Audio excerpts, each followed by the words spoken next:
Want to review a drama series that I've recently watched, season 1 of The Godfather of Harlem. Now, this is a drama series. It's about New York City, Harlem to be precise. It's set in the 60s.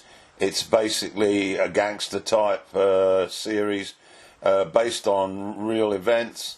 And it covers, as I say, the early 60s and involves the re-emergence after a period of incarceration of one Bumpy Johnson, who's got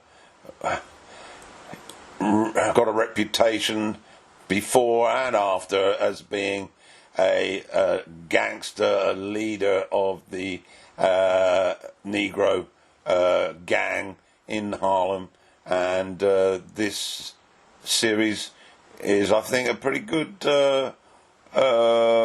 well put together series, which is, if you like organised crime sagas, then this will be straight up your street. Let's have a quick look at the cast, and I was very impressed by this cast. It's led by Forrest Whitaker, who plays the lead role of Bumpy Johnson. I think it's probably his best role since the Last King of Scotland, which he won an Oscar, you may recall, as he played Idi Amin. It's certainly a strong performance throughout. Of course, he's in every episode. His wife is Margaret Johnson. She's played delectfully and beautifully well presented by Demi Singleton. Bumpy has a daughter, Stella, played by Eloise, played by Antoinette Crowe Legacy. Eloise is portrayed early on as a junkie, rejected to a large extent by her father, and then she gets the call from the Muslim faith, from Allah, and becomes a sister in the Nation of Islam, which becomes a very significant factor in the series. This introduces the character of Malcolm X, who I thought was brilliantly portrayed in this particular series by Nigel Thatch, whose resemblance to Malcolm X is significant. Other significant characters in the Italian mafia gangs that controlled Harlem at the time that Johnson was inside. He went inside because he refused to snitch on the Italian connection, and he spent a good part of a decade in there, and we meet him as he's been released from prison and he returns to Harlem, determined to get here back in charge of his area of the urban slum, and he goes about the business of trying to politically maneuver himself in. In the Italian side of the organised crime syndicates, we have Vincent D'Onofrio, who plays Chin Gigante. Other significant members are Paul Sorvino, who's Frank Costello, his character, and Chaz Palminteri. He's been around for a long time, cropping up in gangster series and movies. He plays Joe Bonanno. And we also get to meet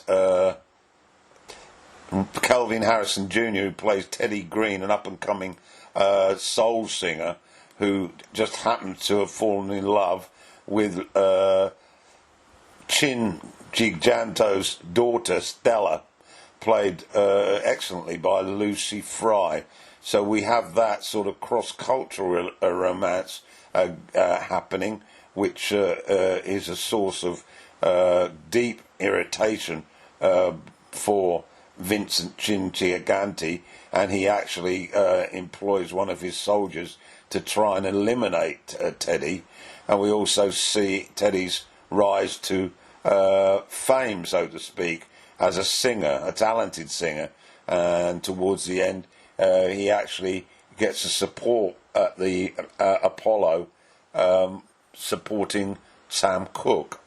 The series basically integrates the organised crime aspect that's taking place through the buying and selling of heroin, with the political situation that's happening at the time and how it impacted upon organised crime and what was going on in the US with regard to the civil rights movement. So we have this amalgam really between looking at the civil rights aspect of America, that the progress through Kennedy, through Malcolm X, and Martin Luther King, although he isn't a character in this, and at the same time running side by side with this is how Johnson manages to maneuver his way back in after a period inside to become a powerful member within the scenario in Harlem. And I found it quite riveting. The soundtrack is absolutely superb as well. If you like sort of soul music with a touch of modern sort of rap, then you will certainly enjoy that aspect to the series. And of course, with these very, very reliable actors, for example, Silvino, who was in the Scorsese movie Goodfellas, I believe, and also we have Giancarlo Esposito, who plays Congressman Powell. He was a very influential character in the civil rights movement in terms of the political aspects. And so, all in all, I found it a very good first series. It covers quite a lot of ground, but nevertheless, not that difficult to follow, and I would recommend it.